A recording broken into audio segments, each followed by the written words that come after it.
बिस्मिल्लाहिर्रहमानिर्रहीम। अस्सलाम वालेकुम everyone, my name is Aksar Saeed. Welcome back to my YouTube channel.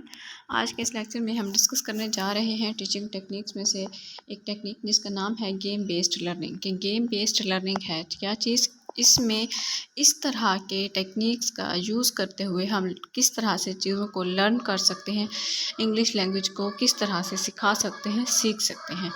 तो आपने वीडियो को स्किप नहीं करना, स्टार्ट से लेकर एंड तक ज़रूर देखना है। और ये वीडियो बहुत ही इंपॉर्टेंट और इंटरेस्टिंग है ये लेक्चर। तो काइंडली जो लोग चैनल पर न्यू हैं, चैनल को सब्सक्राइब करें, वीडियो को लाइक करें और शेयर कीजिएगा। तो गेम बेस्ड लर्निंग क्या है? बेसिकली इसका मतलब ये नहीं है कि आप खेल से सीखें, बल्कि इसका मतलब दूसरी गेम है। गेम बेस्ड लर्निंग जो है ये बेसिकली ये बताती है कि टर्म जो है वो क्या डिस्क्राइब करती है। गेम को यूज़ करना जो है वो इंस्ट्रक्शन प्रोसेस का एक पार्ट है। गेम्स के अंदर जो है एक एलिमेंट होता है एक्टिव लर्निंग का, जो कि ख़ास तौर पे यानी कि इंगेज करता है स्टूडेंट्स को, ताकि वो डिस्ट्रैक्ट ना हों और उनके जो है काफ़ी सारी चीज़ें वो लर्न कर सकें। इसमें ऑनलाइन ग्रुप्स होते हैं, रोल प्लेइंग गेम्स होती हैं जो कि सिलेबस का एक हिस्सा होती हैं। गेम्स जो हैं वो ऑटोमेटिकली एक लर्निंग एनवायरनमेंट क्रिएट करती हैं, क्योंकि वो एंटरटेन करती हैं और लर्निंग जो है वो एक एडवेंचर बन जाता है गेम का इस्तेमाल करते हुए।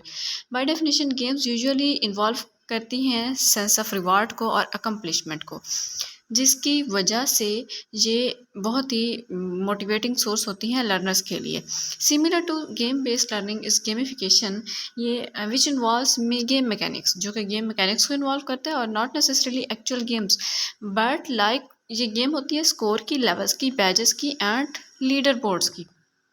अब हम ये देख लेते हैं कि 7 रीजंस जो हैं जो ट्राई आउट करती हैं गेम बेस्ड लर्निंग को, वो कौन सी हैं।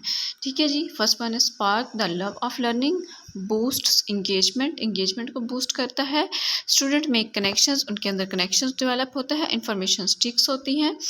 और इसमें ये bridge between abstract and concrete की है बेसिकली, और क्रिटिकल थिंकिंग डेवलप होता है इस तरह से, और इन्फॉर्मेशन जो है वो ज़्यादा एक्सेसिबल बन जाती है। तो ये थे हमारा आज का गेम बेस्ड का टॉपिक। फिर उसके बाद हमारे पास दूसरी टेक्निक जो आती है वो है इंक्वायरी बेस्ड लर्निंग। कि इंक्वायरी से हम किस तरह से सीख सकते हैं। इंक्वायरी बेस्ड लर्निंग जो है वो एक पॉपुलर लर्निंग अप्रोच है मॉडर्न एजुकेशन में।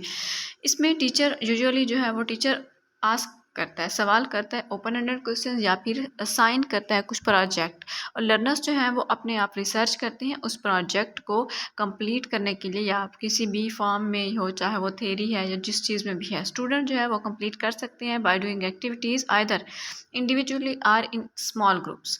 स्टूडेंट्स जो हैं वो इंडिविजुअली यानी इनफरादी तौर पर भी वो कर सकते हैं, और ग्रुप्स की फॉर्म में भी वो एक्टिविटीज़ करके अपना प्रोजेक्ट को कंप्लीट कर सकते हैं।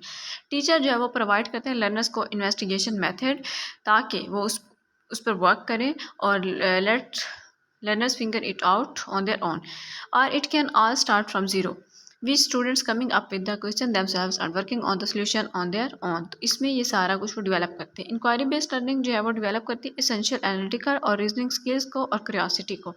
स्टूडेंट्स जो है वो लर्न करते हैं to be resourceful and observant, जबकि सेकेंडरी लेवल पर ये होता है कि ये अप्रोच जो है वो इस ज़्यादा इफेक्टिव है कम्युनिकेशन और प्रेजेंटेशन स्किल्स को इन्हांस करने में। तो ये है हमारा inquiry based learning. Basically there are many great models for inquiry based learning, each model uses different terminology and different structures.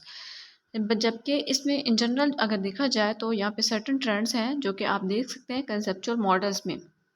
और इंक्वायरी प्रोसेस का ये एक साइकिल भी दिया हुआ है, जिसमें आस्क क्वेश्चंस है, यानी रिसर्च गैदर डेटा वगैरह है, उसमें एनालाइज करते हैं डेटा को, शेयर किया जाता है इंसाइट्स को, प्रोवोकेशन होती है और सवाल जवाब, ये सारे होते हैं।